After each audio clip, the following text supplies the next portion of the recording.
I mix what I like, what I like, what I like, what I like.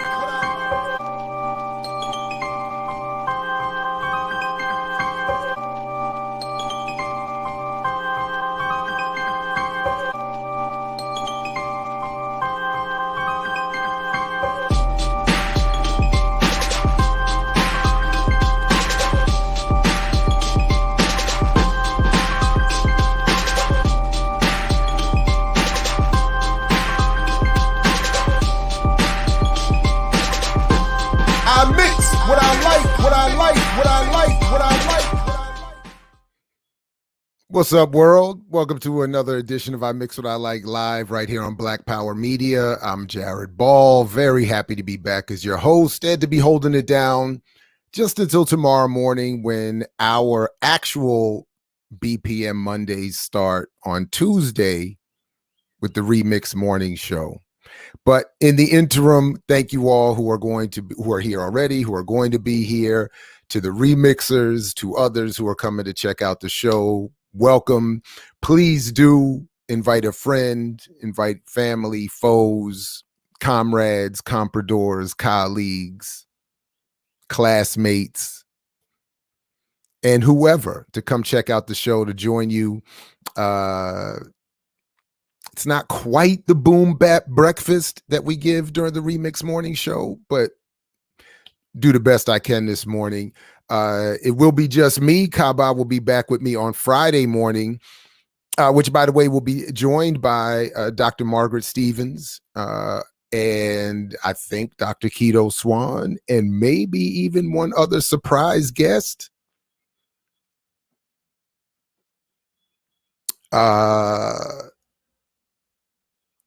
To talk about Black communism in the Caribbean, in New York, and in Mexico, the book by Dr. Margaret Stevens. So join us. That's on Friday. Looking forward to that.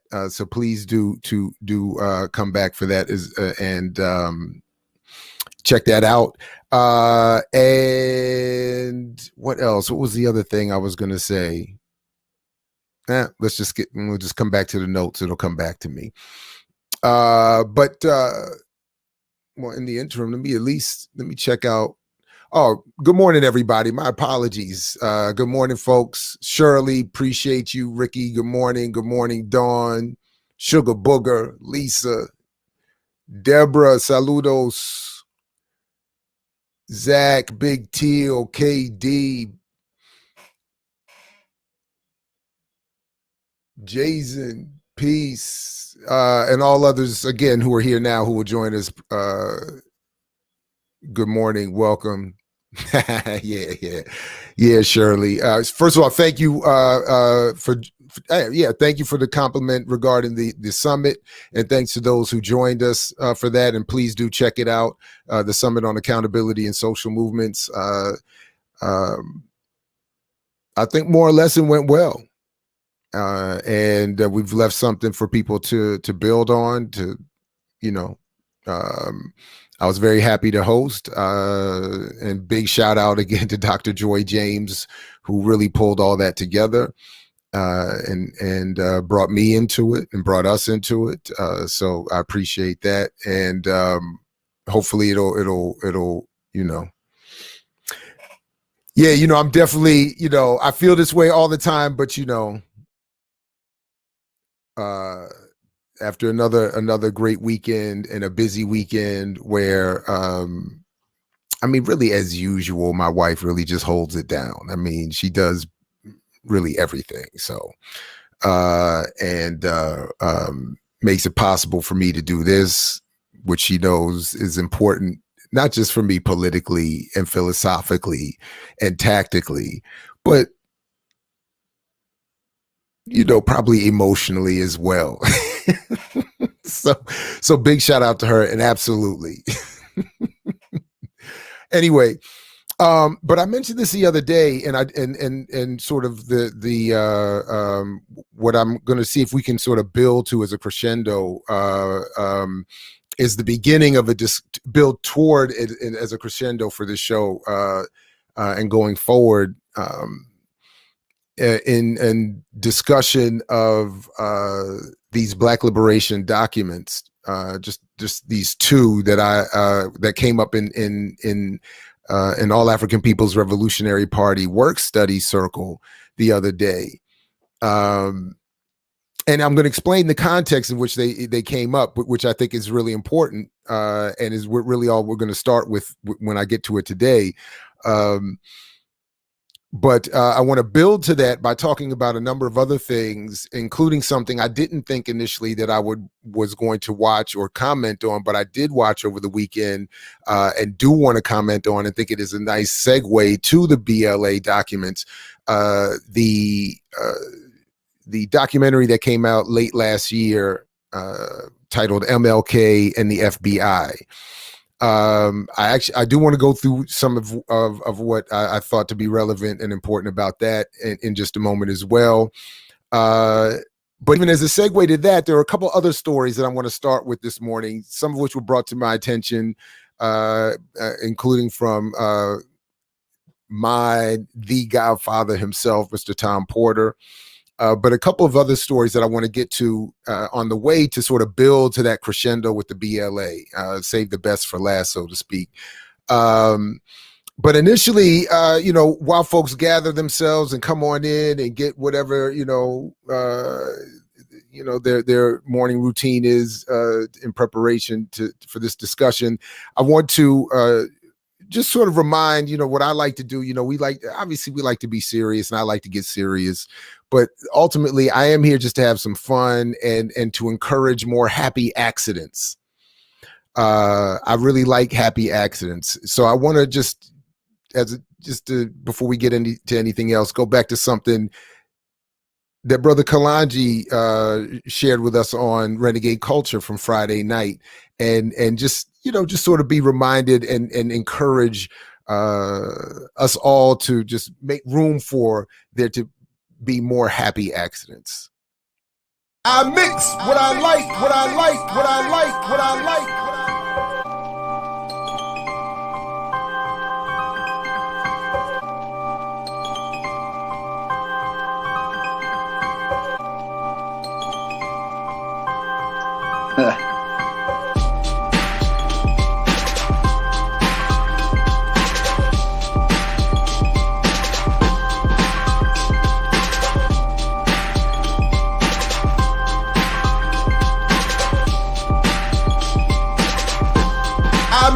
What I like, what I like, what I like, what I like. Discovering the warrior within, technique of the week. Within the African martial arts, a lot of times certain accidents happen in your favor. We're going to work with a high knife thrust and show you how some of those accidents may take place. He thrusts high. I want to step off the line. He falls into an elbow. That's a nice accident.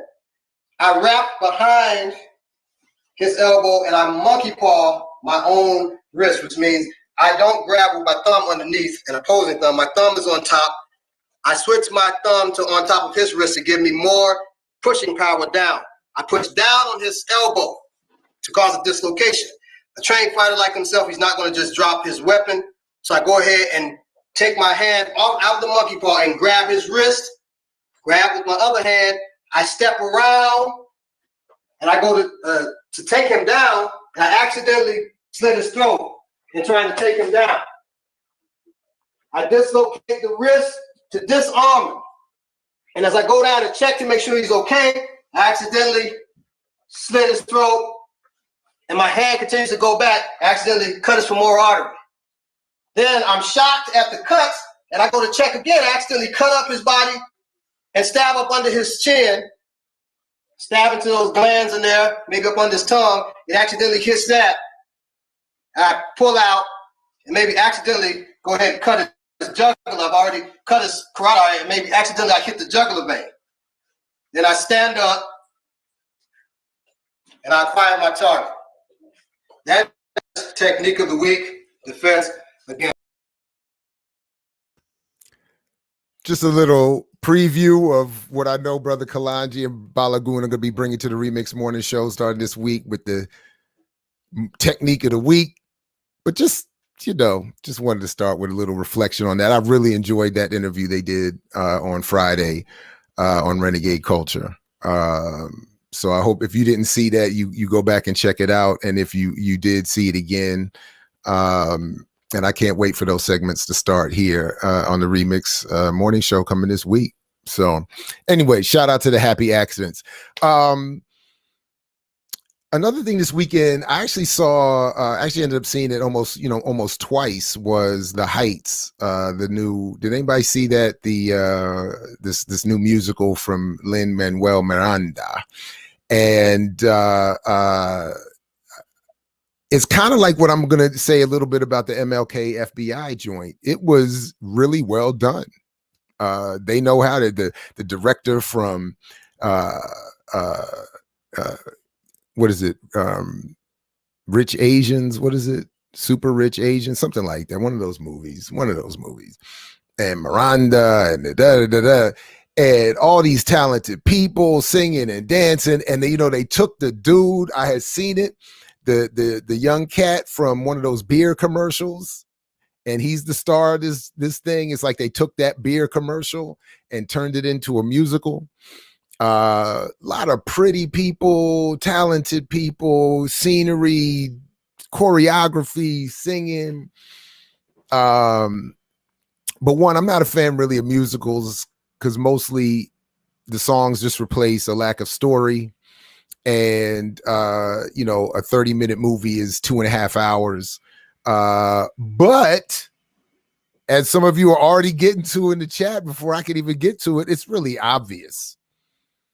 Anybody who's even just passed through Washington Heights, I've never hung out there, I'm not claiming I've ever, but just passing through, or just being through any Dominican or Latin American or any even Black community anywhere really in the world, there were no Black people in the I know they bring my band in. He's one of the leads or whatever, but you don't see that many. But then I saw on Facebook, and I've reached out. We'll see if they end up on the program or at some point, maybe on the morning show this week. Roberto Lovato, the author, and he raised a point that I didn't think of the many things I thought that were wrong with the movie. I didn't think of this one, but they brought up that Lin-Manuel Miranda and his father have been big supporters of, as they described it, the colonization of Puerto Rico through PROMESA, or the Puerto Rico Oversight, Management, and Economic Stability Act. So it was interesting that even as I noted, even as my oldest daughter kind of noted as we watched it, that both of my children actually pointed out that they agreed with the little boy during one of the singing segments where he was like, hold up, why are we all happy as we're getting gentrified out of our community? That kind of gets glossed over. Like it's a lot of, we're overcoming and happy to overcome, and we're not going back to the homeland. And why was the Cuban, the Cuban elder trying to go back to the Dominican and not to Cuba? I thought that was deep. Like they didn't take full shots. Like they didn't take shots at Castro like fully. And they talk about how she emigrated from the pre-revolutionary Cuba for the opportunity in the United States. And they talk about critically what doesn't happen here. But the radical, the extent of the activism was, chanting and advocating for DACA and not going back home. And then why was the Cuban elder on her way back to the Dominican, not to Cuba?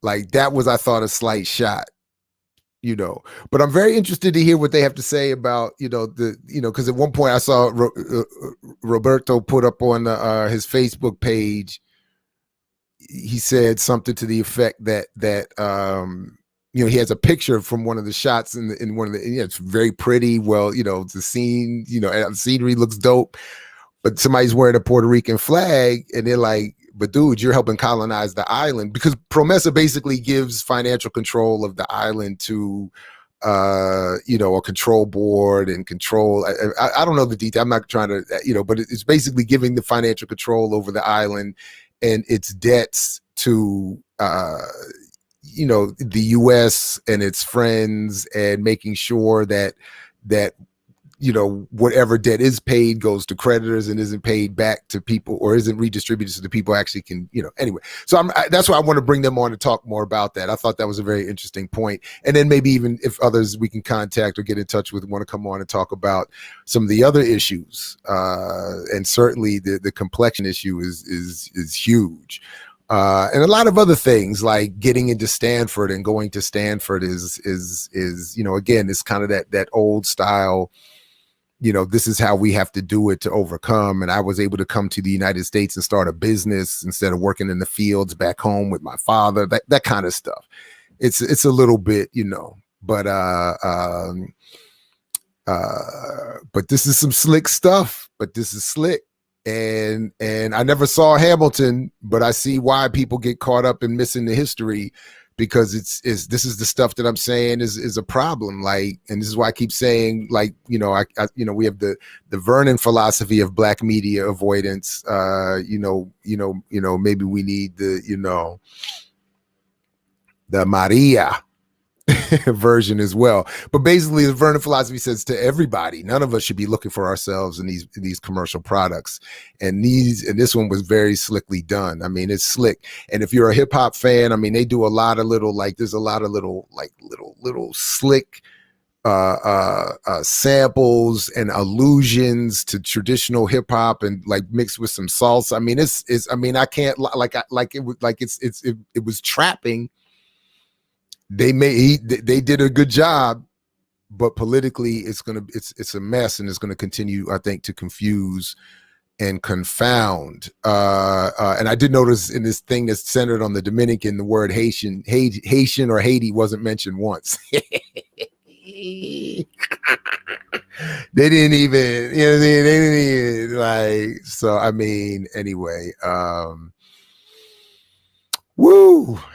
So anyway, we'll continue to look more into that as well. All right, something else similar in its pop commercial trapping, as far as at least I'm concerned, is you know, some of you know I've been following this Kwame Brown stuff, and he was back again the other day, and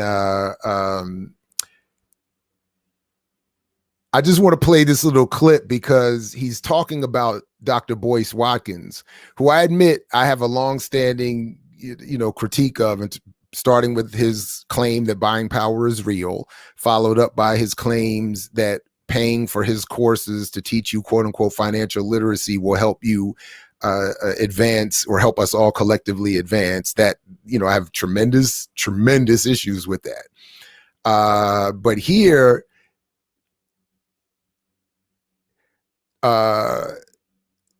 anyway, I just want to point this out. And yeah, Ricky, you know, I understand Kwame is moving to the right, and the discussion around him, like everything else, is moving to the right. My thing is, he is continuing to expose why that is, and continuing to expose so many of, in this case, what I like about this little clip here is he keeps, to me, further exposing the fracture, or what should be seen as a fracture, among a class bias, or a class attempted move to become a class elite within the black community. Again, so this is also, so I'm slowly trying to indirectly build to a conclusion with this show. So I'm intentionally trying to sidestep some other things and focus on these points to get there. Even as I'm admitting the contradiction of having so much fun in a very petty way watching this stuff. But just check this little clip out here, because he's talking about, he's playing on his phone Boyce Watkins talking about Charlemagne, and we'll go from there. It's interesting, Doc.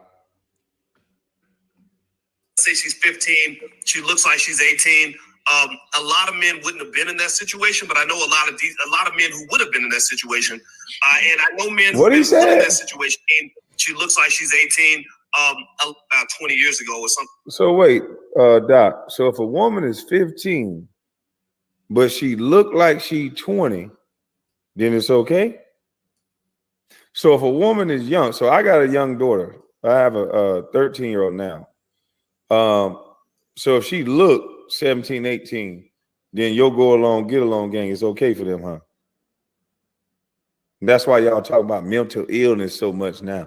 That's why all you punk motherfuckers keep talking about mental illness, because behind the scenes, y'all writing up bills to where that pedophilia behavior is going to be classified as mental illness, so you don't really go to jail. Is that why all you some bitches only talk about mental illness when you get caught doing something? I told you I was something else. Let me let your words eat your ass up like I told you. Like that. I mean, he was 22 years old. Let's say she's 15. She looks like she's 18. About 20 years ago or something like that. I mean, he was 22 years old. Let's say she's 15. She looks like she's 18. A lot of men wouldn't have been in that situation, but I know a lot of men who would have been in that situation. And you know, a lot of men that would have been 22 that would have 15-year-old that look 18. Ooh, Dr. Boyce, you nasty as fuck. And she looks like she's 18. A lot of men wouldn't have been in that situation, but I know a lot of men who would have been in that situation. And I know men who've been put in that situation even by accident, even when they did take the precautions. You know, I know. Damn, so you know a lot of men that would have been in that situation. You know a lot of men and all that, and you know a lot of men that been put in there by accident. Boy, you know a lot of men that be around a lot of bullshit. God damn, do you know any men that be around other than bullshit? You know a lot of men and a lot of men and a lot of men. You a nasty motherfucker. When Lawrence Taylor got hemmed up, a stripper told, or she wasn't a stripper, she worked for one of those butt doctors that injects women's asses and shit. And she told me a whole story about how there was a gang of women that one of them was 15 and the other two were like 17 and 18, and they would use fake IDs to basically lure men in and make them. The man would say, "Hey, are you really 18?" And they say, "Here's my driver's license," right? And next thing you know, they got caught up with a younger girl. Now, I personally think brothers should be more careful. I think. Doc, are you giving a whole scenario and a whole excuse to justify a scenario that ain't how shit to do with Charlemagne the hoe? He was fully aware, allegedly, that this was a young lady and went to talk to her mama and everything. He knew she was young. Why are you giving that excuse, sir? What'd you say? Boy, you a trip, Doc. You a trip. You just had to keep reaching, huh, Doc? I was trying to leave you the fuck alone, but you keep fucking with me. But I was hearing the shit you were saying, and my third eye told me when you had them people call me to don't talk to you and just leave you alone. But you keep fucking with me. Now I'm gonna fuck with you. But I'm really not fucking with you, Doc. I'm not doing anything but letting you talk. Because you smart, right? You a genius, right, Doc? So I'm just letting you talk. So we're going to let the people hear you. What's up, Doc? Here you go. You got to be careful about where you plant your seed and where you lay down and who you lay down with, because then you become vulnerable. But I'm not one to sit here and say that there couldn't be more to it than we think. So do I defend Charlemagne on that? I don't have the qualifications to defend him because I wasn't there. I don't know the situation. Do I think that they did suppress that because? So wait, when talking about Charlemagne, you got a brain. You know how to say you ain't there for the situation. You really don't know the situation. But in talking about old Busted Bus, you seem to know a lot. How can you be two different people like that so quickly, sir? When you speak about Charlemagne, you got a half a brain. I'm trying to wait. Lying ass, bitch ass brain. I got here faster. He said something else. When you speak about me, you know everything. You don't never use that logic and say, well, maybe I don't know. And you know, let me just leave that alone. Woo, Doc. Told you that thing over there. No, it's over that way. Told me don't fuck with you. It tell me don't fuck with you. You don't know how to think. You talk too much. Sound like it to me. This gonna prove you talk a lot. He's important in media. Yeah, I do. Do I think that Kwame has a right to push the issue? Yeah, I guess he does. And then at that point, the chips fall where they may. And that's the furthest I can really go with that. I'm not gonna sit here and say, yeah, he did it, because nobody knows if he really did it. But if you say maybe she has the right to speak, why not? I mean, why hasn't she been able to really tell her story the way she wants to? I think the public will have to work that part out, because that is a tough one. Yeah. Well said. Also to kind of talk about that, he kind of referenced, or Kwame referenced his family and how the media, in particular Charlemagne, when it looked like Master in trying to help Kwame Brown, brought up his father's history, brought up his brother's history, brought up a lot of history to try to make this huge black man look like he's a monster. And when he comes on here and articulates himself with emotion, that they're going to trigger and see just that. And then that gets in the airways. I'm glad that he broke that down. What do you think about that, that aspect of it, how the media puts things subconsciously in all of our brains who watch it to demonize, in particular, the black man? Jamel Hill as well. I'm glad you brought her up. Well, I mean, just look at the way they deal with Farrakhan. They banned Farrakhan from social media, claiming that he promotes violence. And Farrakhan does not promote violence. He's not a violent man, but he's an honest man. And he's honest about America's history. He's honest about the things that a lot of black folks on TV cannot be. Why is it that there are things the community may apologize? Yeah. And that apology to me says, okay, so what you're saying is that you did something that was wrong. And then I did see Kwame's response, where he did not accept the apology and felt that Charlemagne had overstepped and that Charlemagne had painted him in a certain way deliberately. And is that the case? Well, I think that is true. I think that at that point, I think Charlemagne would probably agree that he shouldn't have even addressed any of that. And I think also the fact that he came out on the air with bad information is a problem. When you talk about something that's serious about somebody's family, you better have your I's dotted and your T's crossed. And it sounds like they did not have that done. And it sounds like it made it worse. It's made it worse for Charlemagne, because now Kwame is coming back, not accepting the apology and doubling down on his original statement that the lady needs to be heard. And I think that having her heard is the thing that they're afraid of. They don't want anybody talking about it at all. And I think that if she's part of the black community, which she is, then her story needs to be heard too. I just encourage anybody that's listening to listen to all sides, though. Like, don't just pick a side in advance, because things can be very complicated, right? So I think overall, though, right now Kwame's winning, and is that going to continue? I don't know. But I do think that if you walk away from all of this without taking in some of what he's saying and applying that to our media, then you're missing the whole point. Because at the end of the day, some of the stuff he's saying about some of our black media outlets being controlled or black. All right, let's go to the next. My name is Dr. Boyce Watkins. Yeah, I had a thought on one at the end, you wasn't that bad. He's soft. Softy. I hope that it's taken with the spirit that it's intended. This was one other part I'm trying to get another to video that I wanted you to hear, that I thought was fire. But we might not. Calling people out, breaking things down. Doing I thought it came right up after that. I really enjoy watching it kind of happen. I'm curious to see how it's going to play out. And I know a lot of people are into it right now. He's probably the most talked about person on the internet. I mean, Kwame Brown is a guy that I didn't think much about him, to be honest with you, until recently, until all this started happening. I ain't think much about you either. So why you had to add that in? Who are you, sir? You didn't think much about me? Why would you be thinking about a man? You were condescending, motherfucker. I knew of him, like a lot of people did, because of his play in the NBA. But it seemed to me that the whole, idea of being called a bust for 20 years, it's unfair, and I can see how stressful that could be. But here's the interesting thing. If you never been called a bust for 20 years, how could you see? All right, I'm just going to stop it there. My bad. I thought there's this one part. There's a part. I thought it was right after that where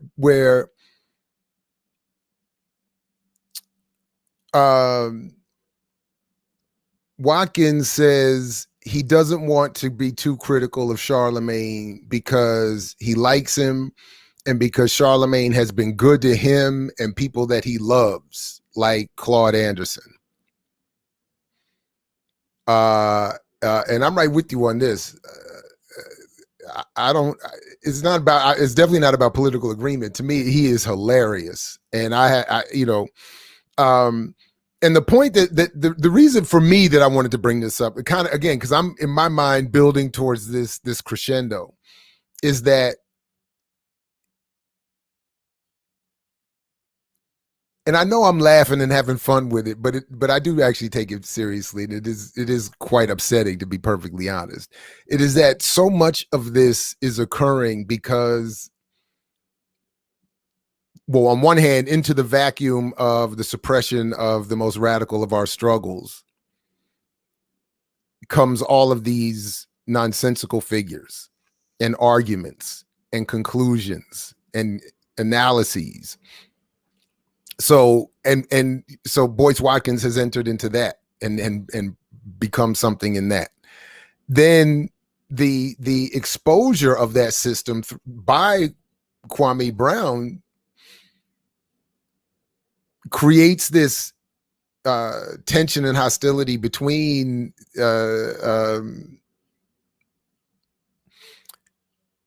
in some cases nonsensical figures, as I said before, when Jason Whitlock and Stephen A. Smith are beefing, or when Boyce Watkins is arguing in defense of Charlemagne the God. And yes, I'm not focused on the actual argument, but I mean, I think it says a lot about that.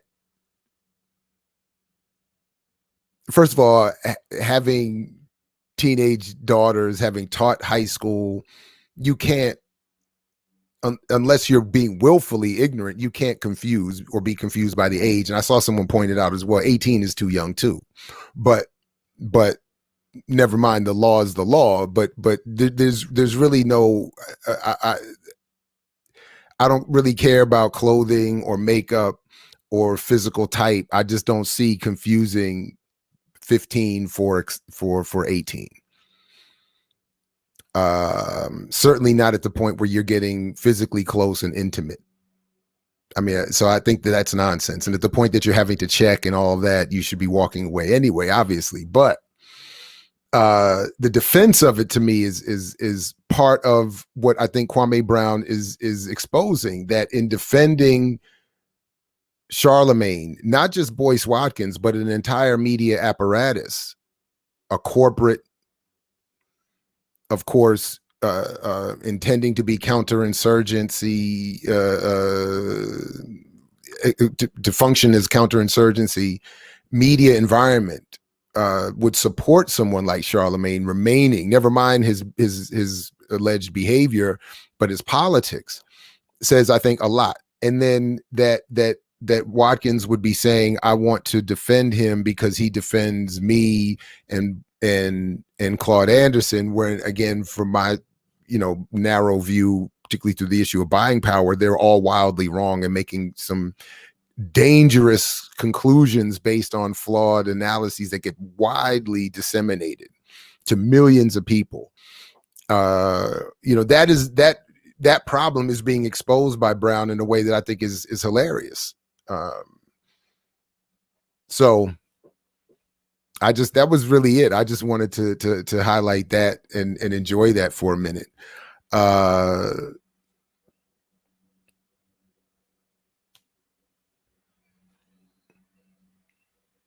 Right. I mean, no, and nobody, I mean, I won't even say Charlemagne, whatever. That's why, I'm not going to call him a hoe either, but I'm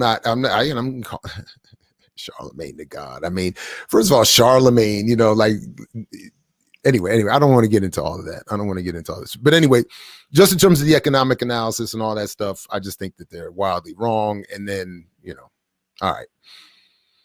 I did see this morning that in commercial media that they were touting the 50th anniversary this week of the New York Times and Washington Post defending themselves in the publication of the Pentagon Papers.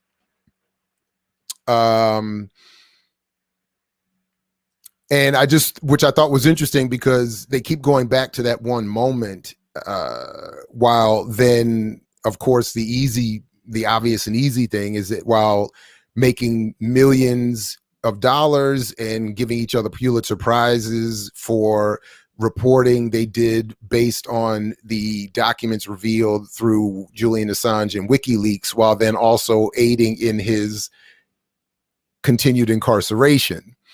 And as Ed Herman, the late Ed Herman, had pointed out once upon a time, they keep pointing back to the Pentagon Papers, and then also to the whole Watergate reveal through the Washington Post, and touting themselves as that moment as this heroic example of American journalism, while of course ignoring the fact that none of that revealed anything other than some dirty tricks within a government and economic system that nobody, themselves included, had any real problems with. So it wasn't that, and in fact is used to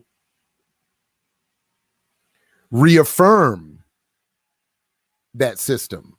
So even as they were saying today, as someone on, and I hope that's not too loud coming through on the mic, but it's just odd how this quiet street could get so loud at inopportune times. But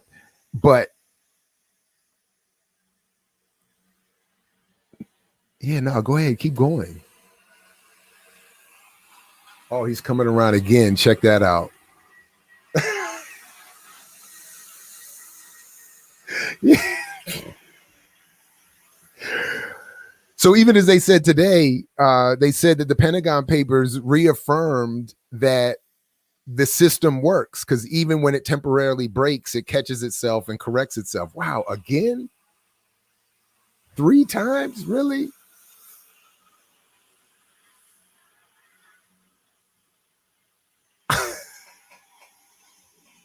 Yeah, Ed Herman is the less famous co-author of Manufacturing Consent, and really many argue was the real provided the substance of that work. And I have someone I learned a lot from, Professor Chris Simpson, now retired from American University, who's done some incredible work on the history of propaganda and mass communications in this country, was a student of Ed Herman. And when Ed Herman passed, Simpson did an interview with me that you can get at imixwhatilike.org, which is a really good interview about Ed Herman, where you learn more about the man that gets less of the attention than Chomsky, but for no good reason. But he was the one, Herman, that is, pointed out that, they talk about Watergate all the time, but all it did was reaffirm the system and reaffirm a system that continues to do, make horrific messes of things. So when I was watching that, I was this morning's praise of the Washington Post and the New York Times for standing strong and publishing the Pentagon Papers despite Nixon's threats, and first, I always think of Milton Alamadi's classic, The Heart of Whiteness. And again, I love that he keeps appearing on Lukman Nation here, Black Power Media Fridays.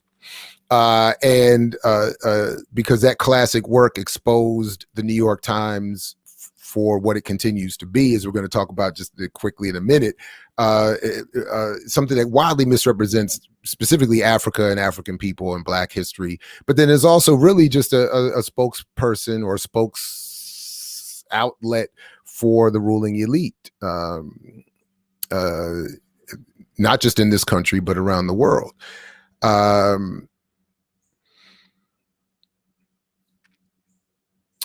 So first, in that context, I'm thinking of what I can't help this either, but I thought also when I saw that story about the 50th anniversary of the Pentagon Papers, that much of today's white journalistic or media left will tout itself or its relationship to the Pentagon Papers release, and even the comparison in their support of Julian Assange to the support of the publication of the Pentagon Papers. And I'm forgetting my man's name that released them. I don't know why I just went blank on that, but they have their own continued limitations themselves. So as we continue to point out that many on the white left that I watch and pay attention to and greatly appreciate in their work, will talk about Assange, but still never mention Mumia. We'll still never mention Russell Maroon Schultz. We'll still never mention certainly Assata, well, Mutulu, Leonard Peltier.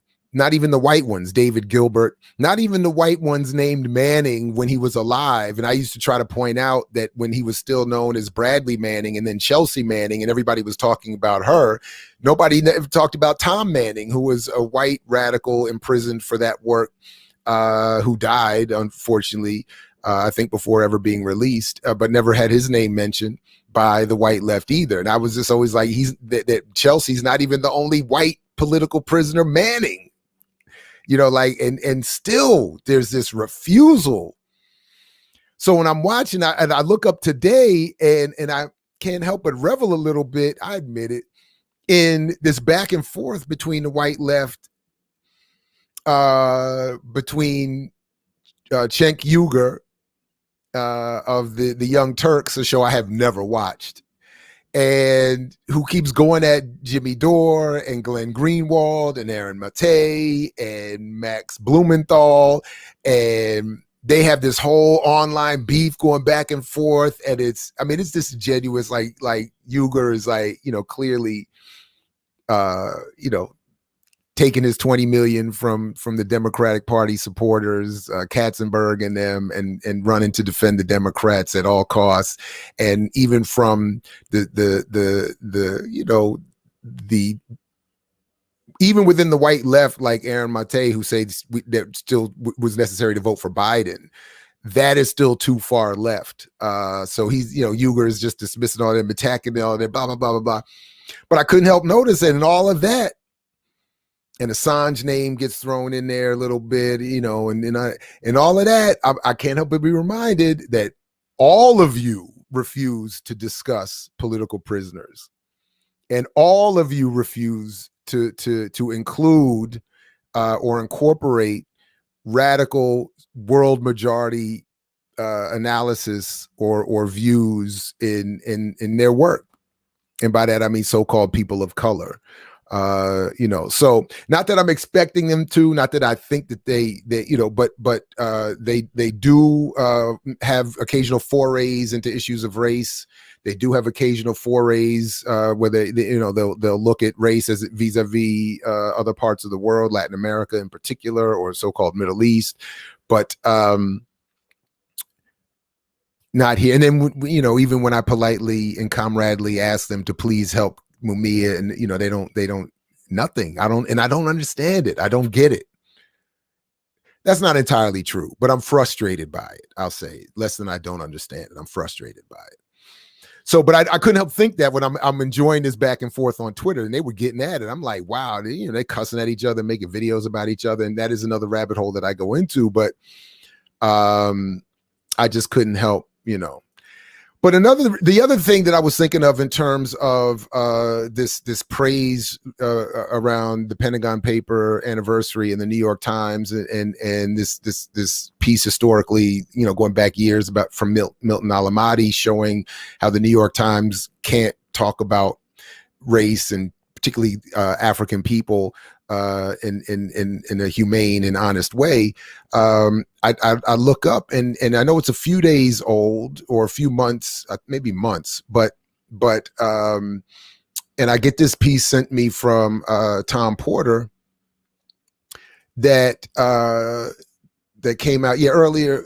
Well, just this month, a couple weeks ago, in Portside, New York Times, Africa, a place of failure and no leadership. The New York Times, by portraying Africa as a place of failure and no leadership, participates in the white savior industrial complex and the NGO pyramid scheme in keeping the global north in position of dominance over their former colonies. So it's a very interesting piece written by, forgive my pronunciation, Sianda Mohusiwa, who I believe is self-described as a Botswanan. They start off by talking about, like any African who grew up with a TV, I've always been exposed to Western perceptions of Africa, living in a post-colonial African education system that relies still heavily on Western literature. One becomes ultimately aware of how the world sees Africa. Still, I have always bristled against what is now famously called the single story, which presents Africa as a one-dimensional scene of tragic suffering and endless despair. Coverage of COVID-19 in Africa, despite the continent's relatively low infection rates, is disproportionately grim and macabre compared to the rest of the world. So they can go on to compare two New York Times articles, one that discusses the virus's impact in Southeast Asia, and one that focuses on the continent of Africa. And long story short, the coverage in Asia discusses it through the context and the lens of experts and health officials and doctors and medical associations and universities, and so on and so on, and has pictures of Asians making it through and looking like they're functioning properly. And then when they get to the discussion of it in Africa, the headline and the pictured focus is of coffins and the uncounted dead, where an article compared the death toll of all 54 African nations to France, and concluded that because the former has fewer official deaths than the latter, their calculations of all 54 of them couldn't possibly be correct. In other words, France had more deaths than all 54 African nations combined, and instead of looking at that as a positive response from the people on the continent or other reasonable explanations, it's just explained away as being an impossible conclusion reached by all 54, I guess, fraudulent nations in Africa. And then the rest of it is a discussion of, from the perspective, as the author points out here, through caskets and corpses.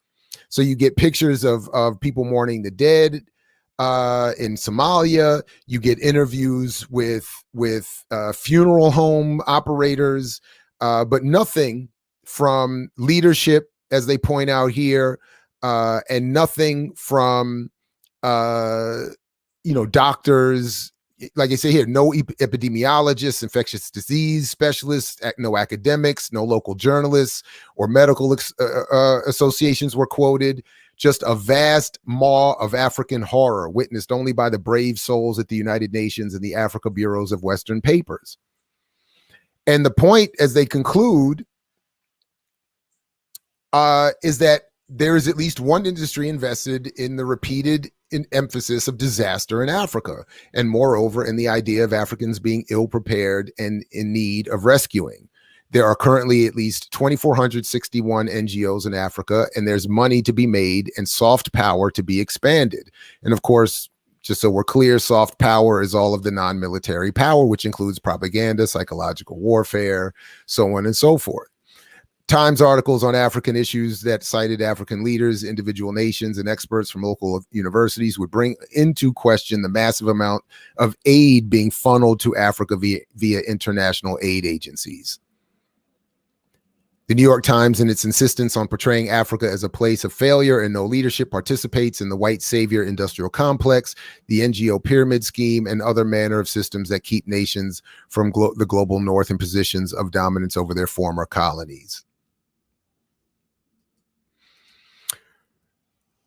Similarly, of course, we would have to note that this is part of a routine approach, I think, to all of us, to suggest that we can't do this on our own. We can't do this in some sort of alternative economic social arrangement. Anything that we do has to be done through the confines of Western ideology, certainly Western finance, and Western dominance. So I thought that was interesting. And then similarly, someone else sent me right at I think at the same day. I think all of this came yesterday or late last night. Sort of a local version of this. something happening, I'm told, in Minneapolis, and I have to get more informed on it. But first look, and I'm never sure. So I don't know if the person who sent this to me wants credit for it. So I'm not going to give it to them just now, but I'll just acknowledge that I didn't find this on my own. And if they want credit, I'll double check. But essentially, it's another version of the buying power mythology, but it's also another version of what we were just discussing through the look of Western press at Africa, and I think the condescending refusal to engage Black, certainly radical, and African issues, even among the white left, is that this attitude that Black people don't need anything other than to correct their own failures. That if Black people could correct their own failures, not that they could break away and create something as a true alternative to what exists, but that they could function more appropriately within what does exist, which is, again, Western dominance. So in Minneapolis or in Minnesota specifically, there's this new project, Build It and They Will Come. An African American Cultural Enterprise District will not only empower Rondo, it's a crucial way to reverse racial disparity gaps in Minnesota, to make it up to those who have lost so much, to create a district that will help restore wealth and control African Americans in the Rondo community, provide opportunities for African American business and leaders. That's always the revitalize, protect, and promote Rondo as a thriving, heritage-rich neighborhood, drive equitable outcomes for African Americans. So it seems as though this is meant to be some sort of claim that if there is investment in a Black business district and investment in some form of I'm not entirely sure, middle class aspirational housing, that there would be no need necessarily to engage in any other sort of radical form of redistribution or political organization. And, we would just be able to maybe even just redirect this or rebrand this as reparations.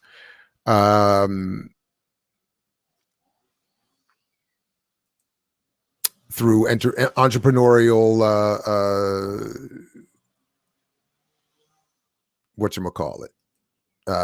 development.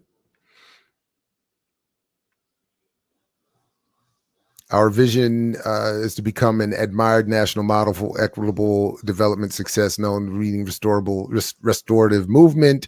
Our mission is to lead the effort to revitalize the Rondo community with a land bridge that reconnects Rondo and reignites a vibrant African American cultural enterprise district in St. Paul.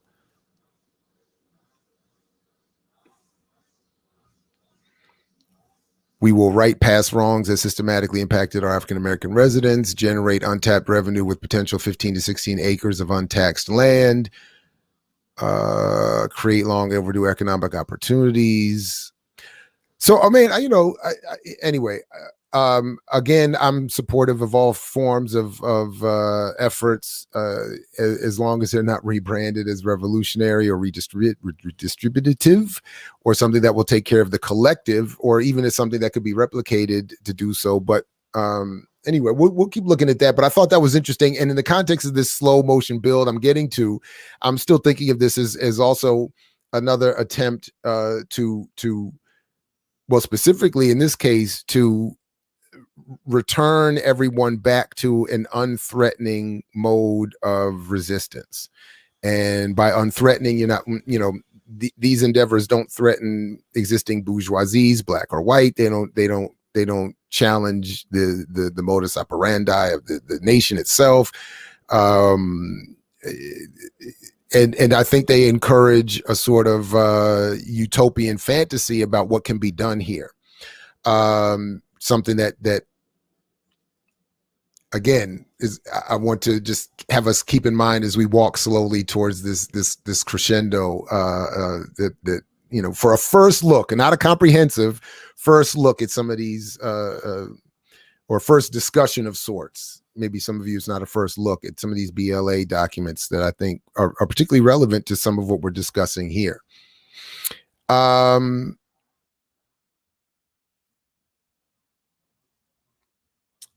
Oh, right. Yeah, I didn't go through too much of the but past mistakes in that document. I mean, I'm not entirely sure past mistakes like, I don't know, slavery or Jim Crow or the past mistakes of Black people not taking advantage of their opportunity. I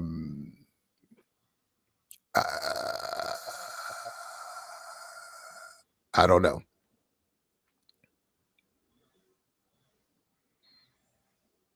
Oh, by the way, I've not seen the national, but I'm not surprised that Juneteenth would be. By the way, it would be, and I'm sure it's similarly saying that, it's again that narrative of, yeah, we enslaved you, but then you were made free, and once that message finally spread throughout all the formerly enslaved, it was like this jubilee, and now everything has gotten ever and increasingly better ever since.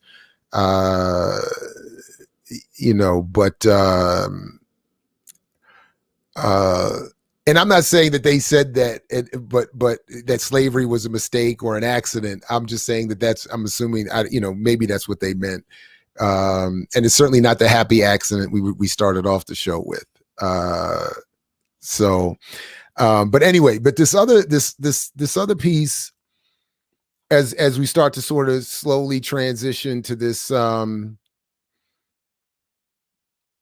crescendo I'm getting to, is I know over the weekend others celebrated this, which was Walter Rodney Day. But I just saw this news that came out late last week that the Guyana government on Thursday announced a raft of steps that would be taken to correct the historical wrongs concerning the bomb blast death of Guyanese historian and co-leader of the Working People's Alliance, Dr. Walter Rodney, 41 years ago. Attorney General Anil Nandlal said in response to requests by Dr. Rodney's widow and children, government would amend Dr. Rodney's death certificate from death by misadventure to assassination.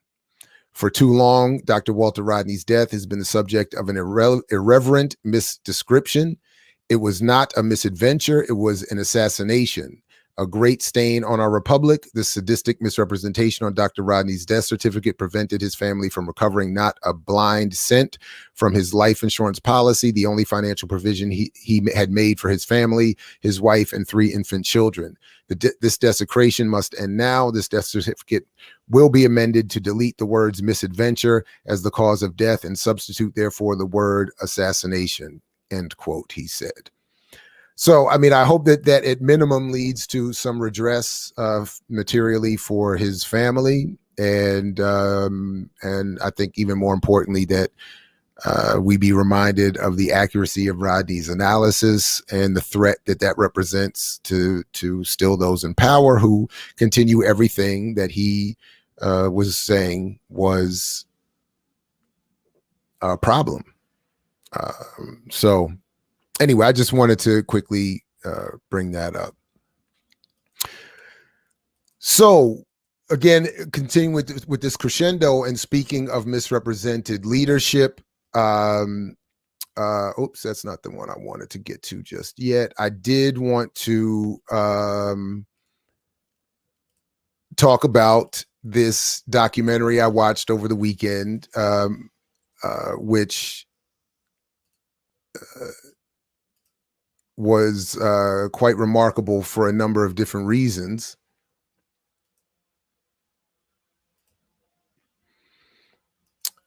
MLK and the FBI.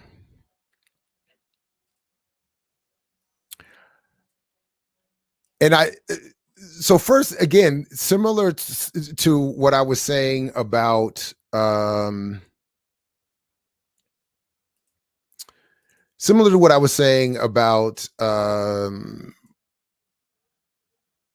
Heights, or what I've said previously about, I don't know, even Judas to a certain extent and the Black Messiah, or I don't know, several other products. This one was a challenge.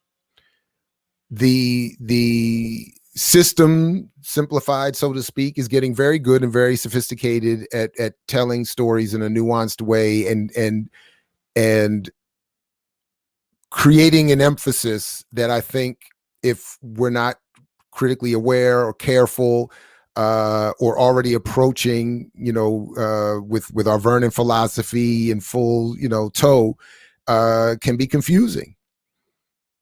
And folks know how to make a documentary. The editors know how to edit. I forgot the title, the name of it, but when you watch the documentary, they have a very specific company hired to do the animations. And I mean, so it looks and it sounds remarkable.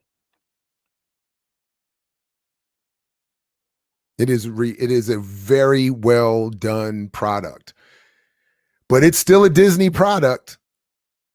I mean, it's still in the end a Disney, distributed and controlled product.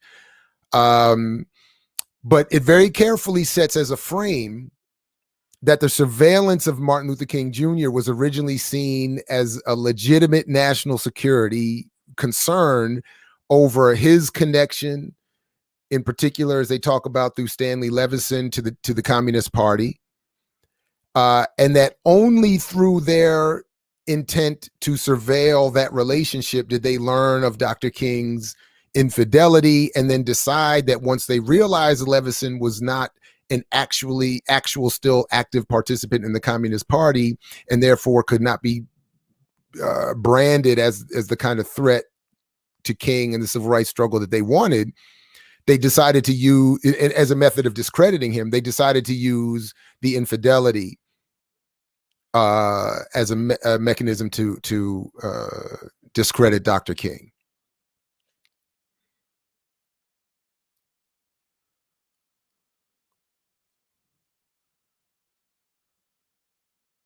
So the frame allows for,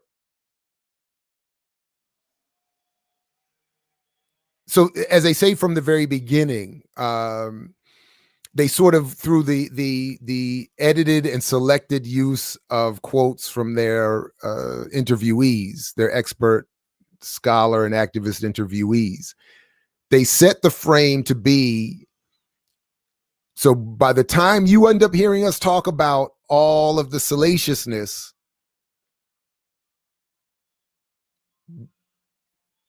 we don't want you to think that that was really all we wanted to do. We just had to do it because we had to deal with it, because once these documents were released and published in the National Archives, as journalists, as academics, we had to address it. That's sort of the frame that they build at the beginning. So as I made a note here, just through my own experience working in a very low level capacity for other groups, like in one point, the Freedom Archives, shout out to them. And in another instance, the Abolitionist Law Center, shout out to them.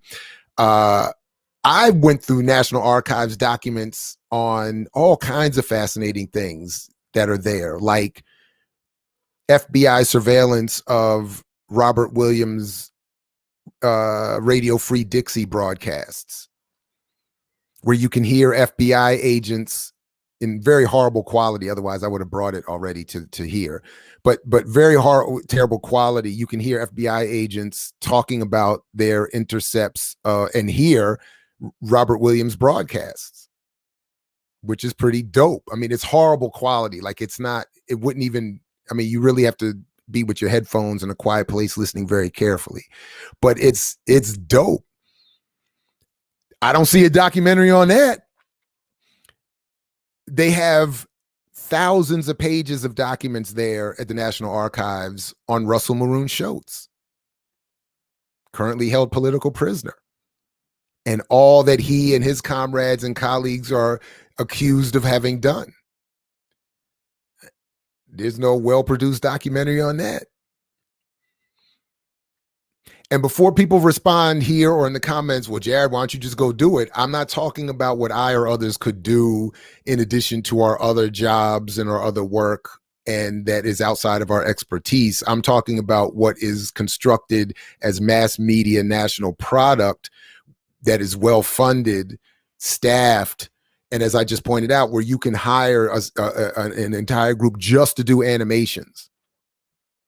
And then I'm not talking about animations like cartoons. You're watching a cartoon. It's just graphic animations that make transitions look. I mean, you just see it's like it's wow. It's really good. So anyway, I just made a note of that. Like, where are those? We don't have any of that. I don't know why they did this, but they opened as a transition to open up to talk about some of the history. They have a clip of Ronald Reagan doing one of his early "Still I'm an Actor" doing national government propaganda broadcasts. So I don't know what that was about.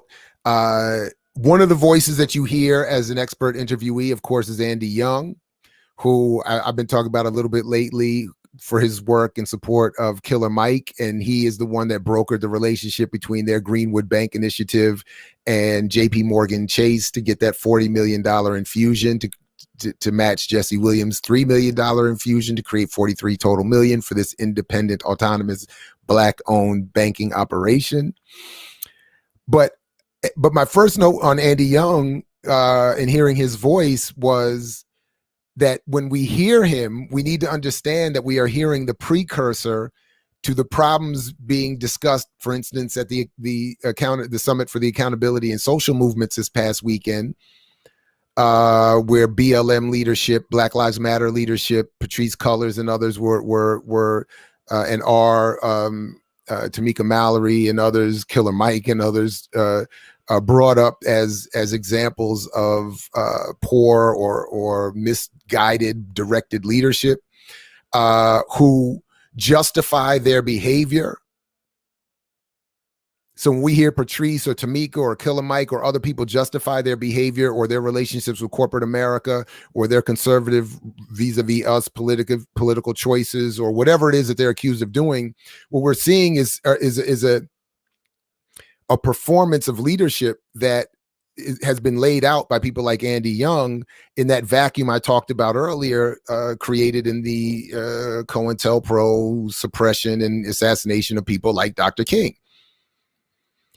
Andy Young was one of those first ones to say, don't get mad at me when you see me making deals with JP Morgan or Citibank or the Bush family or, helping them cover up, the Bush family cover up the death of Tanzanian miners and their gold mines because I got money in it too, or people like that. Or don't be critical of, the recently passed John Lewis or other people because they marched on that bridge and they did this with Dr. King and they did that or they've taken that risk.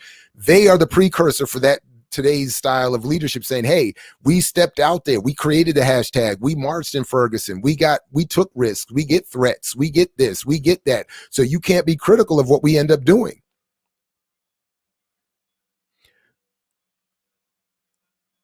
Of course, what's ignored of the many things ignored or suppressed in that is that many others are taking those risks and worse, without capitulating and without making those political choices.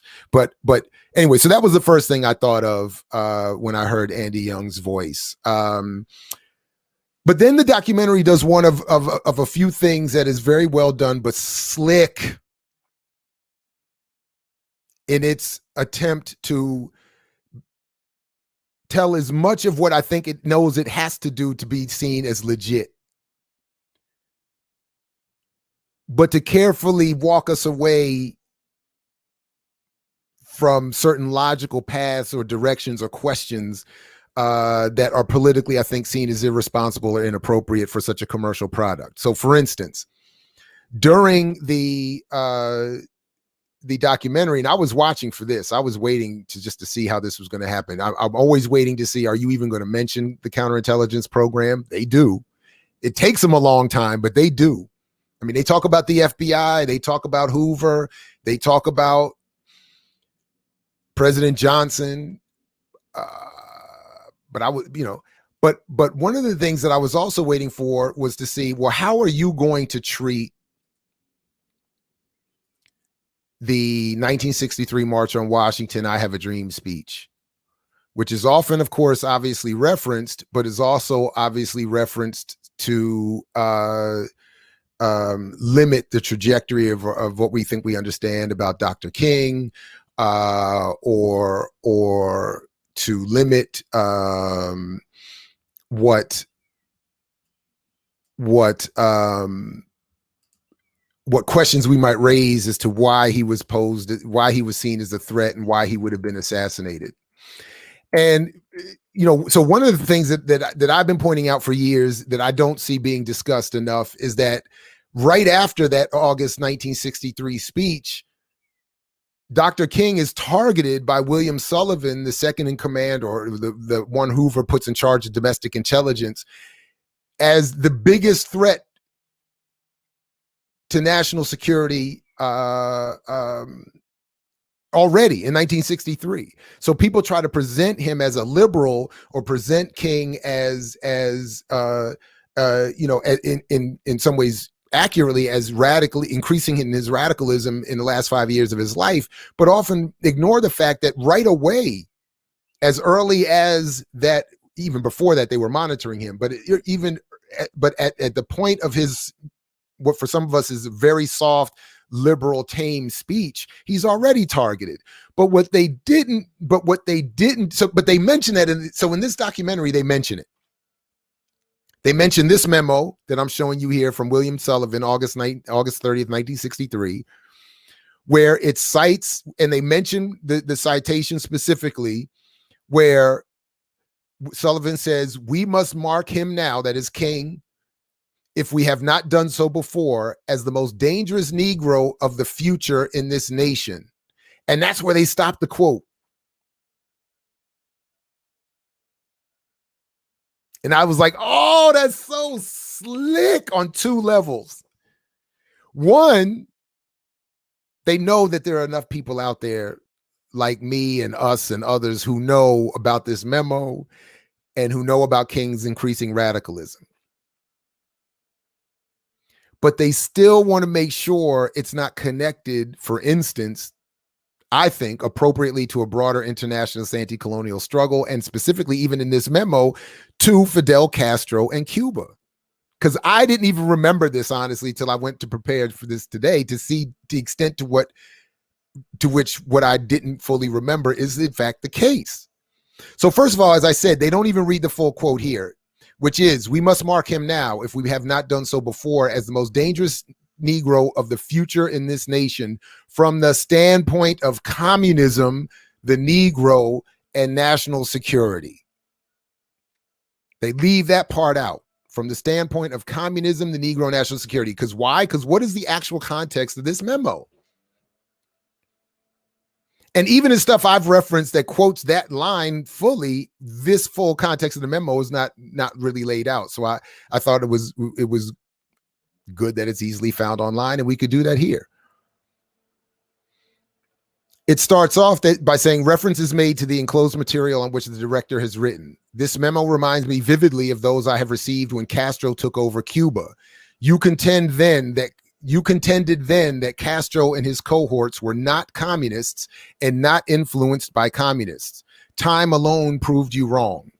I, for one, can't ignore the memo's King et al. As having only an infinitesimal effect on the efforts to exploit the American Negro by the communists." So the context is, we cannot underestimate King's potential influence on the American Negro by the communists.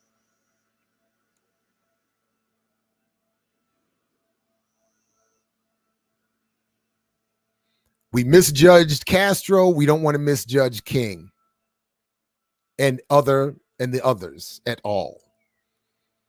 The director, that is Hoover, is correct. We were completely wrong about believing the evidence was not sufficient to determine some years ago that Fidel Castro was not a communist or under communist influence. On investigating and writing about communism and the American Negro, we had better remember this and profit by the lesson, and it should teach us. I do think that much of the difficulty relating to the memorandum, rightly questioned by the director, is to be found centered in the word influence. We do not have an we do not have, and no government agency or private organization has any yardstick which can accurately measure influence in this particular context, even when we know it does not exist, even when we know it does exist, such as in the case of the obvious influence over Martin Luther King and King's influence over other Negro leaders. Personally, I believe in the light of King's powerful demagogic speech yesterday, the March on Washington, he stands head and shoulders over all other Negro leaders put together when it comes to influencing great masses of Negroes. We must mark him now, if we have not done so before, as the most dangerous Negro of the future in this nation from the standpoint of communism, the Negro, and national security. Just to jump ahead a little bit before I forget, that as I've talked about before in other videos and shown, and we can do this again another time, that in the run-up to King's assassination, the majority of the mainstream press turned on him, and specifically within 19 days of his assassination, the Washington Post was saying that his coming march on the sort of takeover of the mall on Washington all summer was a threat to national security. Which is always a real target for a pending assassination attempt. But I'm going to come back to that in a few minutes, but I just didn't want to forget to make that point. So it's already here that they're calling out his threat to national security. On determining membership of Negroes in the Communist Party, we are not confronted with the same problem. We do have here accurate yardsticks for establishing membership. Of course, our standards are very exacting. This means there are many Negroes who are fellow travelers, sympathizers, or who aid the party knowingly or unknowingly, but do not qualify as members. These we must not ignore. The old communist principle still holds. Communism must be built with non-communist hands. Therefore, it may be unrealistic to limit ourselves, as we have been doing, to legalistic proof or definitively conclusive evidence. So they're saying we can't rely on fully being legal or having definitive evidence. We just have to start assuming that these folks are communists and headed in that direction, and move on them as such is really the point I would be getting at. They would want to move on them as such. Okay, a few more things. They do mention a little bit about Bayard Rustin and his involvement in the Communist Party and his influence on King, Stanley Levison. And I really would love to get Tom Porter on here to talk about his interaction with Stanley Levison. It's very interesting, but they talk about how Levison had been a member of the Communist Party and, you know, was now coming around to have an influence over King. King was forced to go out, and they have all these good clips of King being forced to deny his involvement in the Communist Party and being accused of it, and having to expel members who were accused of it or seemed to be distancing himself. So it was like the same thing we see black leaders have to do now today vis-a-vis Farrakhan. He was being asked to do vis-a-vis Levison in the Communist Party. You know, I disavow, I'm not with them, I'm not rocking with them. All the while he's politically, you know, increasing his radicalism. The documentary does, I mean, listen, the documentary then even goes into a segment that really kind of, I have to admit, you know, challenged me because they mention, you know, they don't use the phrase, but they mention propaganda, and they talk about how a lot of the problems that this country has is that its version of the FBI is a propagandized one promoted by the FBI, by pop culture, as always, the good guys doing good work. So even when the FBI agents that they have as placed as an interviewee to represent the agency can describe what was done to King in the past as one of the more horrific moments of FBI history, and to describe it almost as being something that doesn't happen anymore. Or couldn't happen anymore. Again, a little subtlety. They don't overtly say it in that way, but it's clearly, subtly laid out throughout. And they even go so far as to ignore all of the accusations about J. Edgar Hoover's sexuality and offline performance, to say that the traditional FBI, one created out of Hoover's vision of tall and buff, quoting them now, college athlete white males, which I also thought was interesting. How they ignore, on the one hand, discussion of Hoover's alleged private sexual life, but then discuss his desire for the FBI to be as this envisioned through this white male, buff, handsome, college educated, athletic football player, you know, good guy, Christian, wholesome person. And then they go so far as to say that when they did all the surveillance and realized that King was in all this sexual activity, that it, quote, that there was, quote, a radicalism to King's sexuality that offended Hoover. So they even present it like, yeah, he was doing scandalous stuff. Yeah, he wanted this white male, buff, good-looking, you know, FBI force. Yeah, he was, you know, trying to suppress all these radical movements. Yeah, he was putting, you know, King under surveillance. But it really was King's radical sexuality that offended Hoover. I thought that was deep.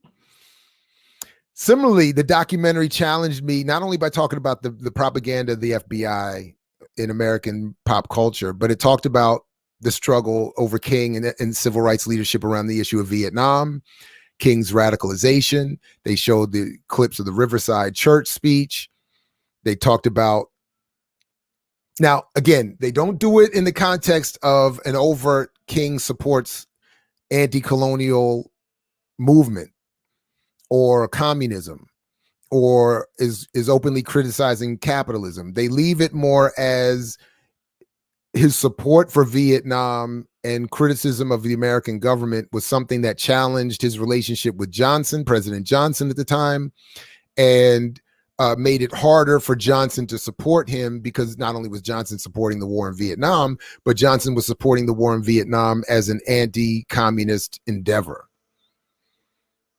So they talk about how King made it hard for himself with the American civil rights establishment and others, because they show Roy Wilkins coming out and basically condemning and, you know, his internationalism and saying we need to focus on our own, you know, civil rights struggle, and we don't see Vietnam having anything to do with that. And they show King's radicalism separating himself from establishment civil rights leadership, which was, you know, but they do show H. Rap Brown, but don't mention that Jamil Al-Amin is still a political prisoner. So little, you know, subtlety like that. They show you Stokely Carmichael, but don't talk about how Kwame Ture has been rebranded, was himself, you know, thought of himself having been assassinated and was himself harassed. So, and they don't talk about that or their politics. They just show the Black Power stereotypical symbolic speech making. But then they go into a section on COINTELPRO, and they talk about Ernest Withers spying on the civil rights movement as a photographer. And they talk about Jim Harrison spying on the SCLC.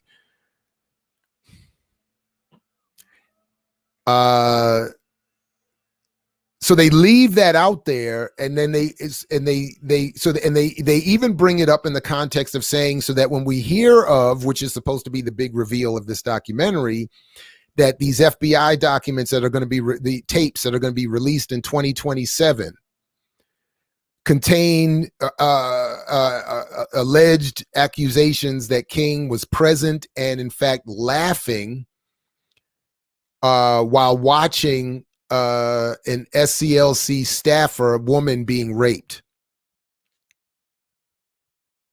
They mention COINTELPRO in the context, and they even say we might not be able to believe this, but we might have to.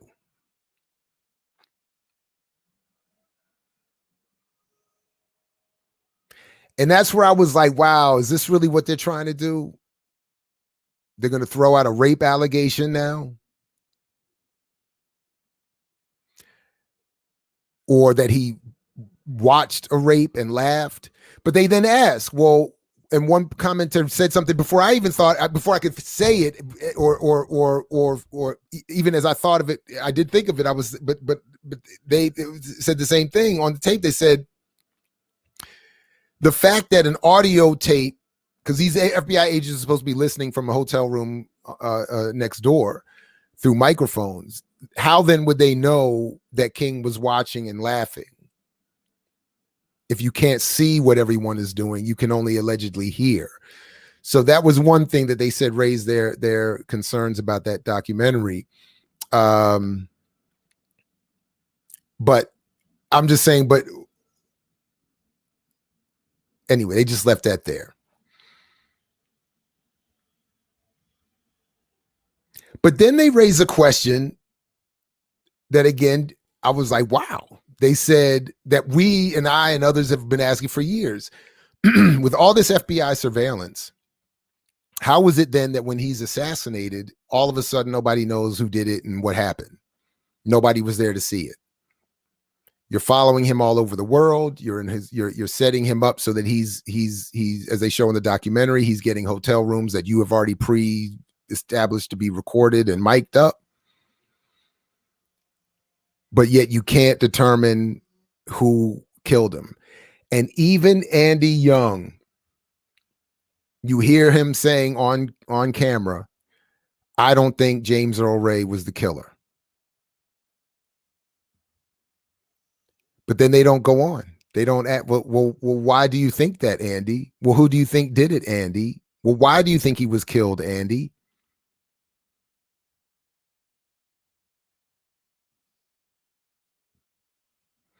And I surmise that no discussion of why he was killed, because this country's purpose cannot be made the focus, and its institutions, its media, its intelligence agencies can't be made the focus of this work. It has to remain on his infidelity, his alleged support of a rape, and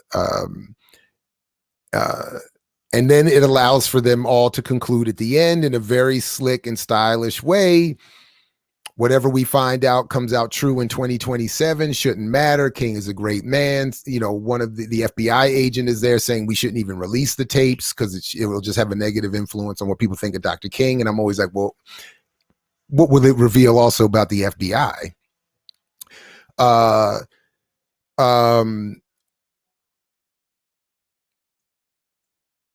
But there's no real discussion of what the black threat represents to the core of this country and even to white.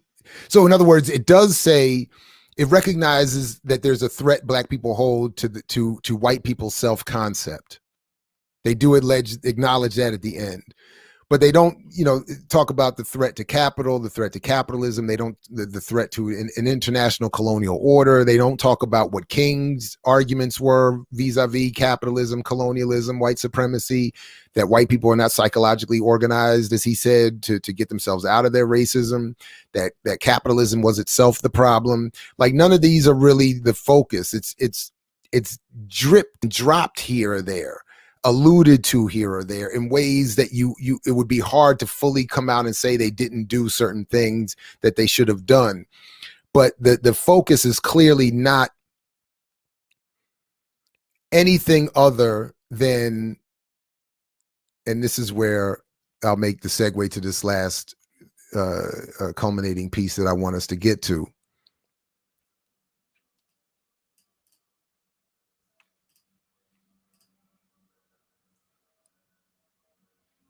I want to see if I could just get this.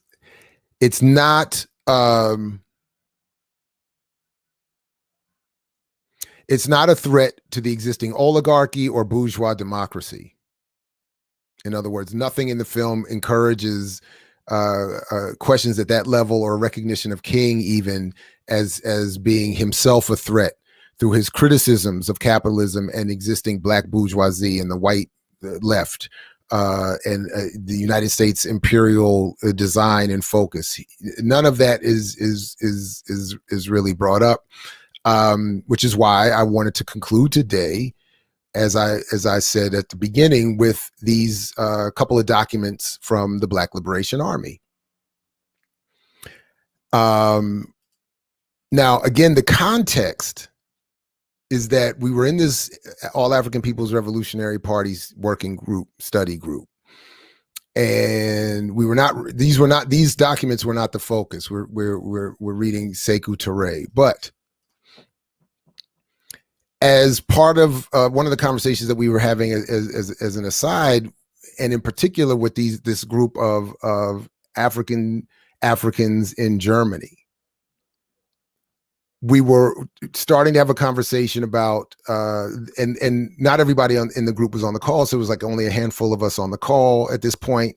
And all of us on the call were either fair. I don't know exactly everybody's situation, but either we were all fair skinned and or mixed.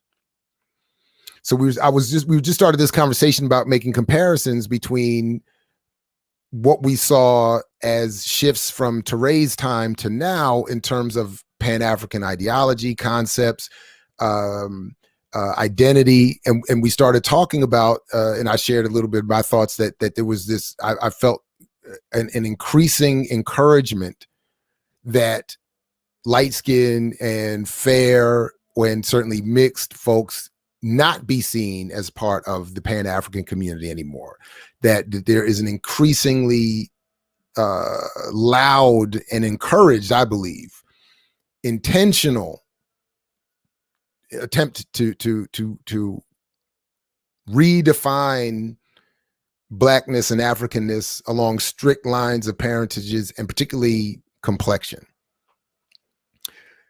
So I was asking them if they thought, what were the similarities and differences where they are, and a lot was said, and I don't, it was, a lot of it is anecdotal, so I don't, but part of it was there were some interesting differences. So one of the things that I don't know much about the African community in Germany, but one of the points that was raised was that, and I want to make sure I'm getting this right, that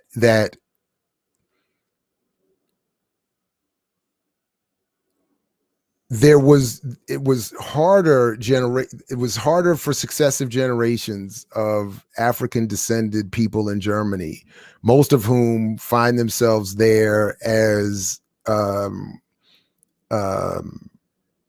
descendants of, well, in this case, Black West Indian fathers and white German mothers.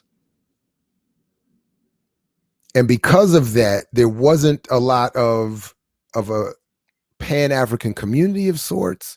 Oh man, I'm not getting this right. I didn't intend to explain all this, but anyway, I'll come back to that another time. But the point is that in this discussion of how are people being defined in this Pan-African struggle, and where are various people being assigned or assigning themselves,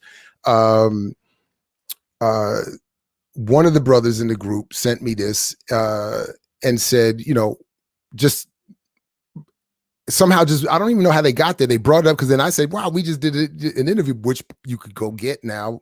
It's on the channel, an interview with veterans of the Black Liberation Army.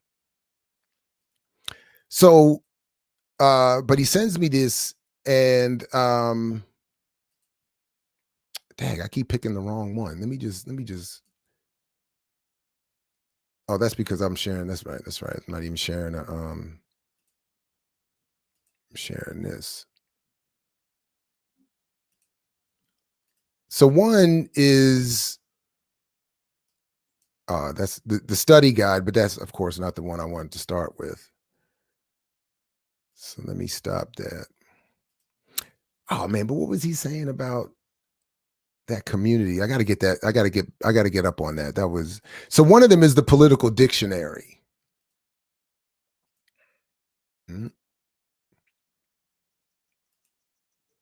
All right, and this is from Guerrilla Underground, Black Liberation Army Political Dictionary, which I thought was very interesting on a number of levels. And this won't be the first or last time that we go through, I'm sorry, this won't be the last time we go through any of this. But I thought, so this was the point for our media conversation. Black, a political designation to refer not only to Afro-Americans, but to people of color who are engaged in revolutionary struggle in the US and all over the world. It should not be taken to mean the domination of Afro-Americans or the exclusion of other people of color from Black revolutionary organizations. So one of the points was how is Black currently or defined compared to the past? And then also where would mixed folks find themselves? And there was no specific reference to mixed folks in these or other documents that we were talking about, but we were just talking about how well, just in terms of how Black would, was being defined, and I think trying to build from there, an extended conversation about where, at least as I was putting it, where those of us who are so-called mixed are being encouraged more and more to identify. That I'm arguing that more today, the encouragement towards a multi or biracial identity is meant to perform the role or function that the colored community in Southern Africa was meant to play in terms of becoming a buffer group between the colonial white settler state and the oppressed African masses. Whereas this, broadly speaking, a lot of that colored community in its origin was intentionally created through rape and theft of the children and institutionalization of the children. Here it's happening in a more slow motion,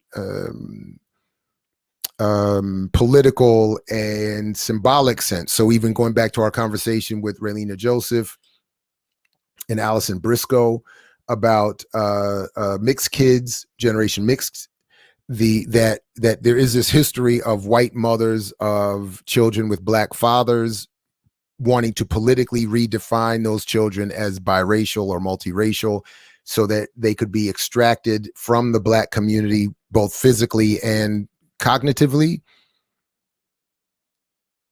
And in that immediate familial sense, personal sense, become a buffer between the white parent and the black community with which they don't want much engagement. And then broadly speaking, perform that same role going forward. I guess in its most pernicious form, we could talk about it in the context of somebody like a Barack Obama, or maybe we could see its failure, the attempt's failure in the example to a certain extent, at least in Colin Kaepernick, or maybe it's more appropriate application in a pop cultural sense in his performance in someone like Drake.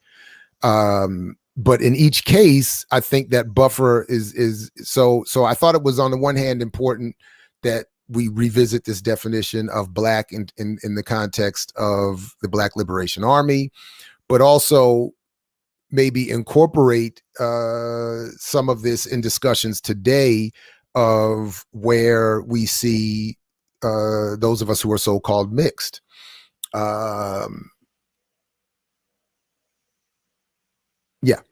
Anyway,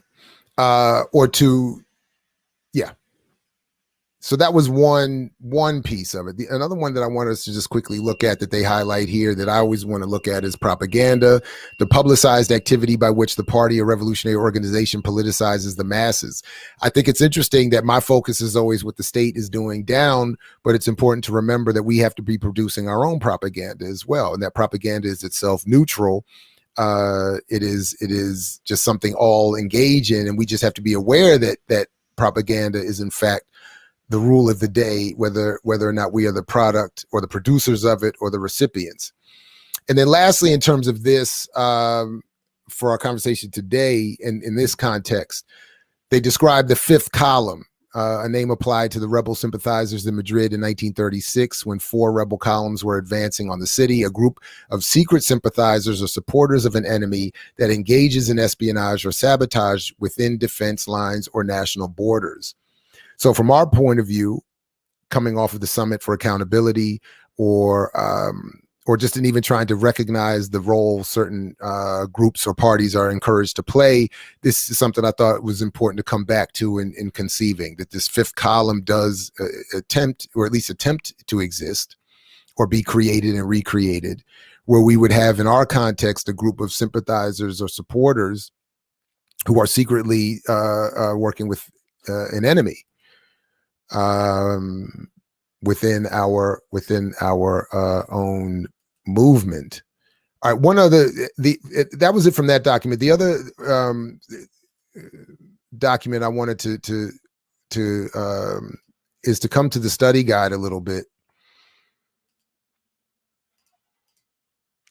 for just a couple of sections of it. Again, I want us to keep coming back to it, and I want to keep reading through it. It's I don't know, 150 some odd pages, I think, something like that.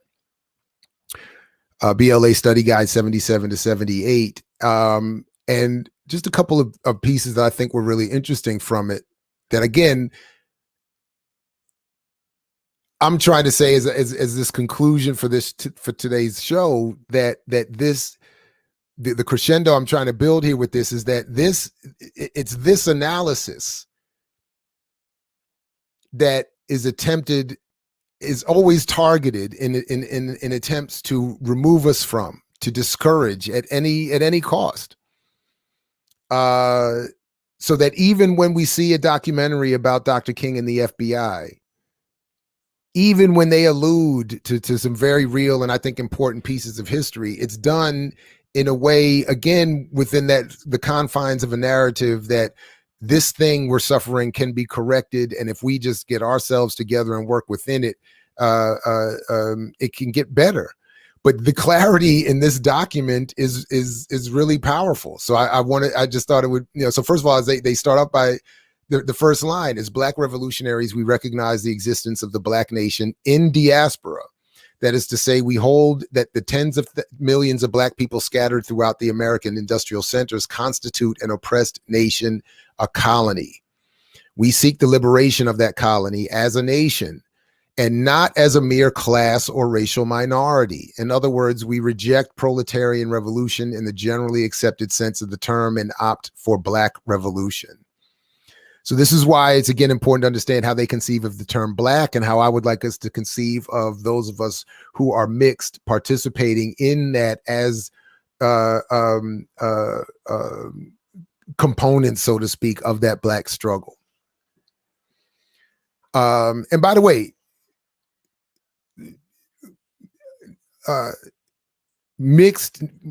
all groups are targeted for being turned into neo-colonial liberal comprador fifth columnists.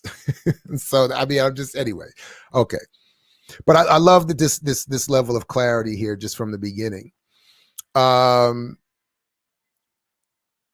They go on. If there are those among other races such as John Brown, the SLA, the Weather people, the Symbionese Liberation Army, other people, Chicanos or whomever, who can grasp our vision of a human nation with human principles, and who are willing to pay the blood sacrifices required and suffer along with us the agonies and ecstasies of nation building, then we hold they shall be welcomed into the Black nation with open arms, with full citizenship and equal rights in every respect. The Black nation to be shall be founded on human principles. We have suffered, and the world has suffered enough inhumanities of man against man and race against race. We will have none of it. But then they go on, not so with our class enemy. This is deep. The differences between the Black masses and the bourgeois class has an economic base that is wholly irreconcilable. So again, for instance, just to clarify the point that I had in my own head here, what I was trying to do this morning, when the documentary, when King can be described as being a threat to national security, indirectly or sort of askantly in relationship to communism, the unspoken threat is that King was headed toward this direction of seeing the problem as something that cannot be corrected within the confines of bourgeois American democracy. And that once his requests were seen as taking Black people beyond mere participation and representation in this madness, he became a threat, which is why even as the documentary can raise concerns about or questions, critical questions about his assassination, or raise that they exist, they can't really investigate it, because to do so would require so much more of a reveal about intelligence agencies, what they're here to do, why they would want King dead, how they would pull that off, how they would have set up James Earl Ray, how they would constitute an entire apparatus of media and academic and punditry and spokespeople to promote and maintain that story. And even how they would have Andy Young sitting there saying on camera, I don't think James Earl Ray did it. And nobody would follow up and say, well, what do you think happened? And at least get him on camera saying, I'm not going to get into that. Because what is being said here by the BLA is the problem with the bourgeois class is wholly irreconcilable. It is the greed and unscrupulous drive for profits of this class in one or another of its several forms, chattel slavery, wage slavery, etc., which lies behind our 3 centuries of travail. At their hands, we have suffered brutal and harsh oppression beyond the ken of civilized imagination. Stripped utterly of human status, we were reduced to the level of animals with no more rights than a draft horse, and with whom of our bourgeois masters were, and with at the whim of our bourgeois masters, we were whipped, raped, maimed, murdered, denied family ties and all human development. Similar oppression continues even today in direct and indirect forms. Behind the guise of white chauvinism infested an entire nation of 200 million white workers, the dehumanizing conditions yet exist in the form of denial of opportunity and democratic rights. Genocide, spiritually, physically, continues systematically and premeditatedly. Black on black crime, killer cops, last hired, first fired. These contradictions are irreconcilable and insoluble within the context of the system.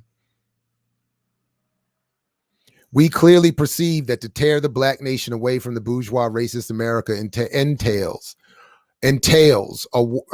we clearly perceive that to tear the black nation away from the bourgeois racist America entails a war and bloodletting of such magnitude, the likes of which these shores have not witnessed for more than 100 years.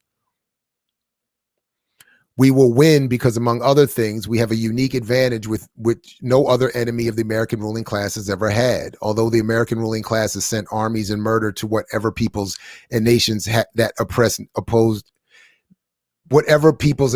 have opposed their greedy aspirations, none of these nations and peoples have been able to send troops to murder back to the American ruling class. This is deep. It's scary. I'm not advocating this. I'm just saying that there's a clarity of politics here that is to be discouraged at every turn, and that has existed, and that raises a legit analysis, at least for consideration. I mean, and at least for juxtaposition against those we are encouraged to all the time, if for no other reason to understand why they're encouraged. Hence, being scattered throughout the belly of the beast, oppressive as it has, this one advantage: we have access to its entrails, his vital organs, and we shall take full advantage of that access. We shall strike boldly, ruthlessly, relentlessly, for it is war without terms. That is, I mean, that's because what are you saying? We have, if I understand, you're saying we have no terms. This thing must end. So there is no situation where we can sit down and work this out. There will be no honorable terms in this war, no international rules. We will not be honored. We will not be honored with the recognition of soldiers of a nation, recognized and accepted in the world community of nations. We can be assured they will use everything in their considerable power to block such international recognition. But again, we reiterate that the enemy is the bourgeois ruling class and its agents and lackeys, and not white workers.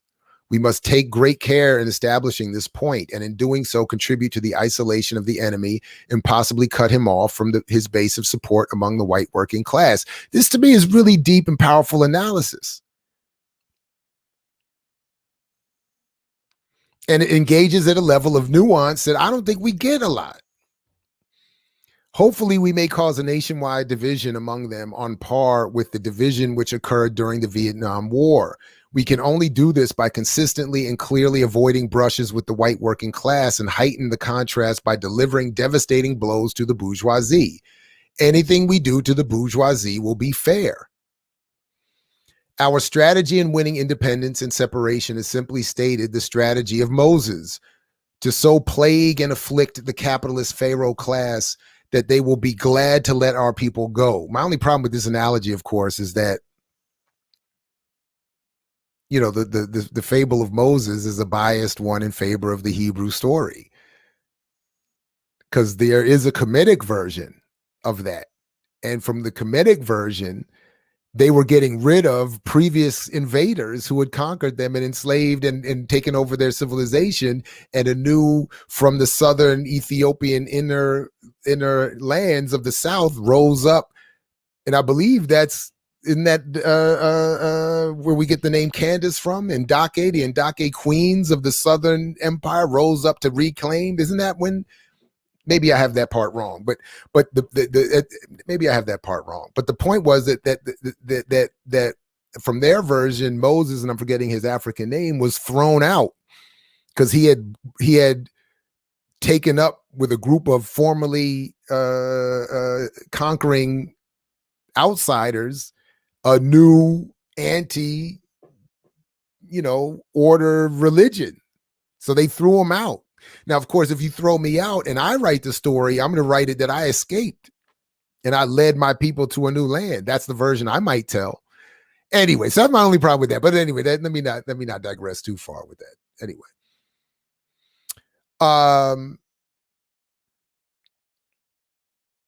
Black revolution is a colonial question which seeks not the destruction of the bourgeoisie as a class. Let me start that again.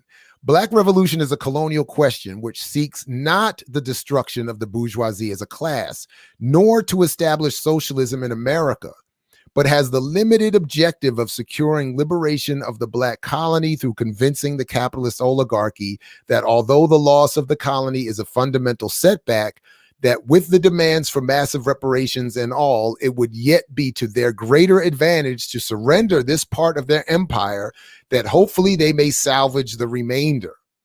That being the case, we have the strategic advantage of not advocating the destruction of America or the overthrow of the government, thereby incensing the blind patriotism of 200 million apolitical, apathetic white workers.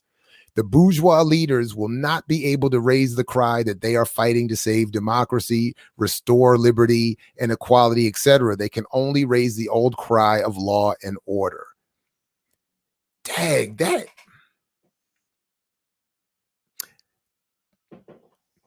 that's deep.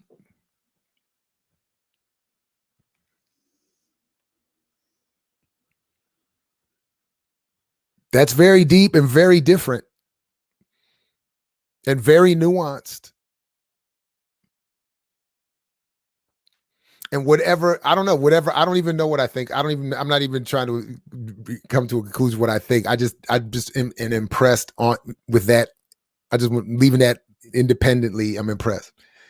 The goal is to spark that would set the world afire. Urban guerrilla warfare may not have been successful as it has been applied in South America in attempts to destroy bourgeois regimes and establish socialism. It is uniquely suited, however, for our own unique colonial situation, i.e. a colony in the belly of the beast. If mere riots and social disorder will gain significant concessions, indications are that skillfully applied urban guerrilla warfare on the same scale has a high chance of succeeding.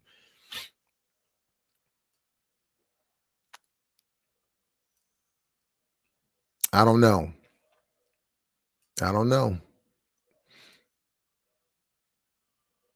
I guess it would depend on what we would consider concessions as a result of riots. So if riots got the concession of a Chauvin conviction, I don't know. Anyway, that was really as far as I had intended to go with this today, with this piece. But I don't know. I was just moved by that analysis, and in conjunction with the other piece on the definition of Black that they bring to bear on this situation, and particularly given the time that we're in, where there is this competing struggle among Africans in the diaspora to be seen as such and to organize as such, but also coming up against what, from my point of view, is a resurgent attempt by the West to discourage that. And I think in some cases, in too many cases, many of our folks are falling for it. And we're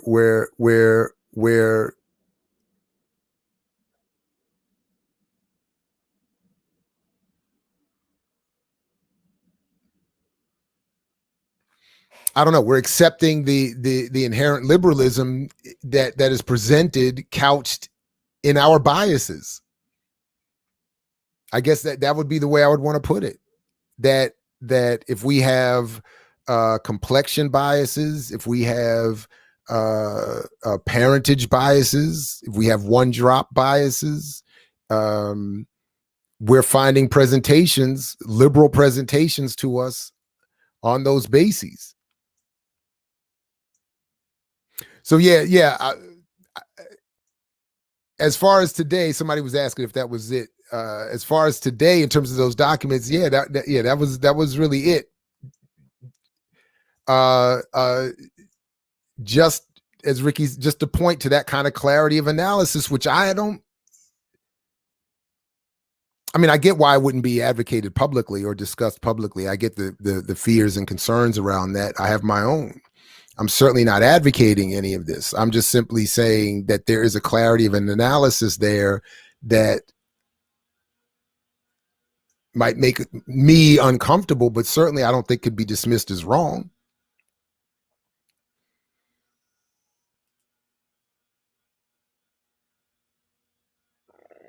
Yeah, all of this stuff is online via AK Press or elsewhere, or just email me. I'll send you the PDFs, or I'll just create a link for it.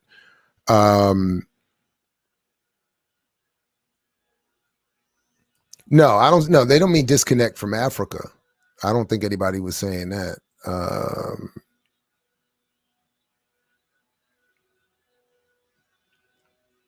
That's legit. Republic of New Africa theory should. Yep. I also don't think they concluded that this understanding ourselves as a colony means disconnect from Africa. If anything, is plain understanding colonial accord. Yeah, to me. Once you understand the colonial relationship here, you have to see the connection to Africa and other colonized people. Yeah, Leah, that was it. I mean, I didn't, because first of all, I haven't finished reading the study guide, so I didn't want to go through. I'm not ready to go through the whole thing, but I wanted to. But I really did only want to. Even if that was the case, I wouldn't want to just do that. I think maybe in a sort of a presentation, maybe more in a discussion.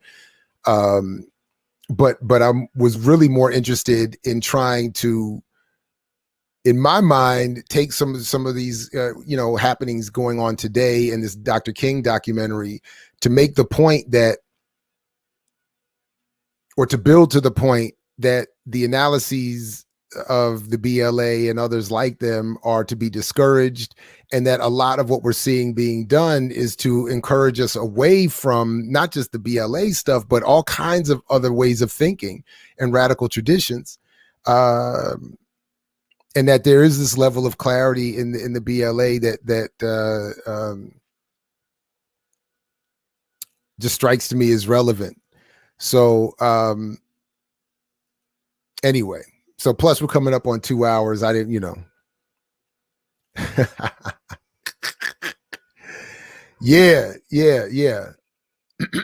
Good. But I definitely want to come back to this because, because also admittedly, when I think of the BLA, I get caught up in the application of the theory and less the theory itself.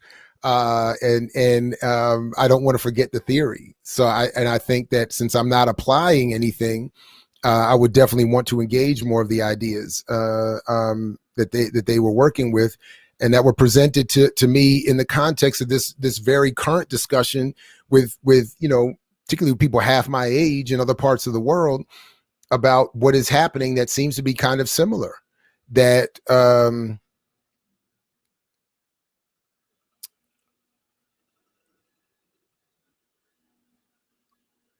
I don't know.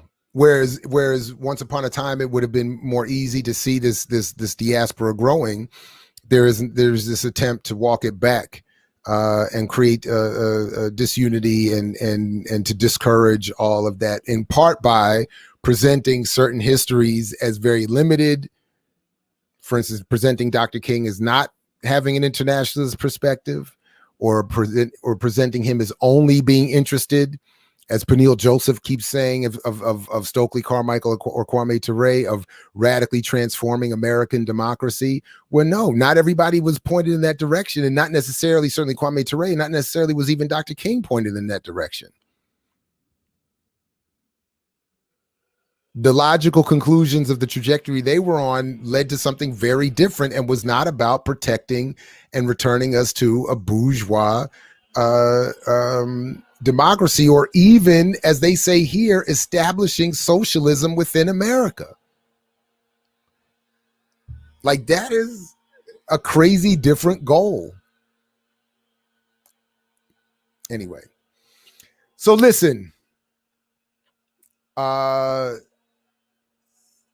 really appreciate you all joining me this morning, and those who will see this later, please do continue to let your voices be heard. Let us know what you think. Like my man Pierre over at Comedy Hype says, if you got something to say, put it in the comments.